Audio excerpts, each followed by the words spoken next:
जुहार मुई जसस्विनी संबलपुरी किचन के आपण मानक स्वागत। आज मुई आपण मानक लगे बहुत ही हेल्दी और टेस्टी रेसिपी टी नेकरी आसिंचे पालंग सागर पालंग साग पिठो भजा। तो चलून देखमा एटा केनता करी बनामा। तार पहला नु आमे देखी दो बनाबार लगे हमको किन किन सामान लागबा। मुई न पालंग साग नहींचे बड़ बड़ दुई बिड़ा आ ताके सफा करी धोई देला परे एंता छोट छोट करी काटी देइछे। गुटे बड़ उइल के छोट छोट करी काटी करी नहींचे। गुटे मुठा अरुआ चाउल के 10 मिनिट हलाना बतुरे देइथिली। 5टा कंचा मिर्चा 5-6 को लहसुन आ गुटे इंच अदा नहींचे। नून नहींचे। सरसों तेल 3 चामच हल्दी पाउडर गुटे चामच और भजा जीरा पाउडर गुटे चामच।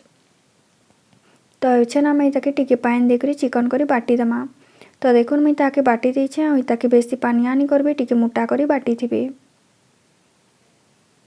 तापरे आमे साग रे पिठो के दे देमा। देखुथिबे न मुई पिठो के केते बहल करी बाटी छे। तो ताके एंता बहल करबे ताके पानी आनी करबे नहेले सागटा भल करी बाइंड नहीं होए।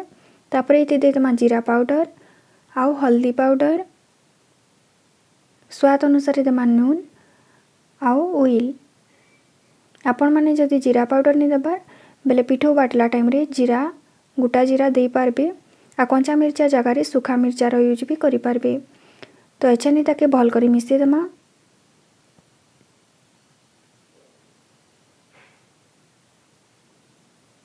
मुई ताके चामच रे मिसौछे आपण माने हाथे भी मिसे पारबे।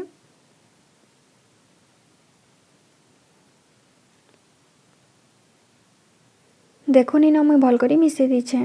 एछन आमे गैस ऑन करी करी तावा गरम करमा आ तावा गरम हे गला परे इथिरे दे देमा आमे गुटे चामच तेल। मुई न सरसों तेल नहींचे। सरसों तेल जगह रे आपण माने अलगा केनसी तेल भी नहीं पारबे।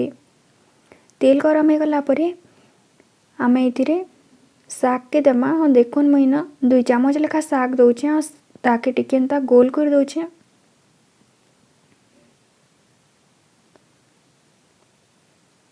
तो एंता गोल गोल आकार रे आमे थरे थी जेते धराबा सेते देमा।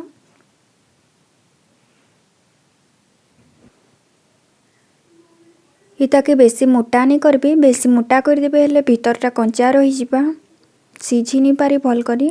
तो इताके बेसी मोटा के बेसी पतला नहीं करबे मीडियम ही रखबे।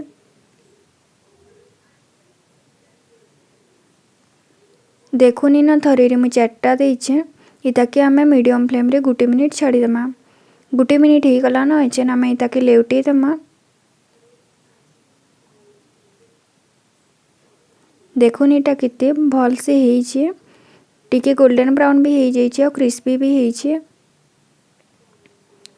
तो लेउटे देला परे आमे ताके फिर लो टू मीडियम फ्लेम रे गुटे मिनिट कुक करमा। इताके हाई फ्लेम रे नहीं करबे। हाई फ्लेम रे कर देबे हेले तार बाहर से पुड़ी जिबा और भीतरटा कंचा रही जिबा। तो इटाके लो टू मीडियम फ्लेम रे ही करबे।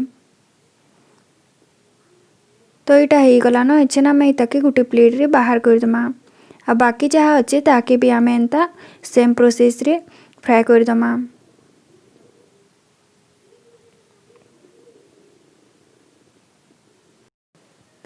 देखुनी न मुई सबके फ्राई कर दीछे। तो रेडी ही जाइछे न खाइबार लागि हमर पालंग पिठो भजा।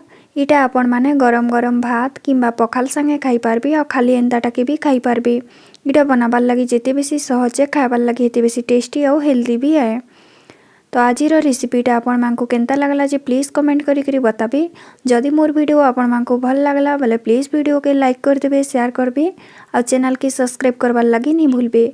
आउ एंता नुआ नुआ वीडियो रो नोटिफिकेशन समकिरनु पहला पाइबार लागि हेले सब्सक्राइब कला परे पाखे थिबा बेल बटन रे प्रेस करी करी ऑल ऑप्शन रे क्लिक कर देबे।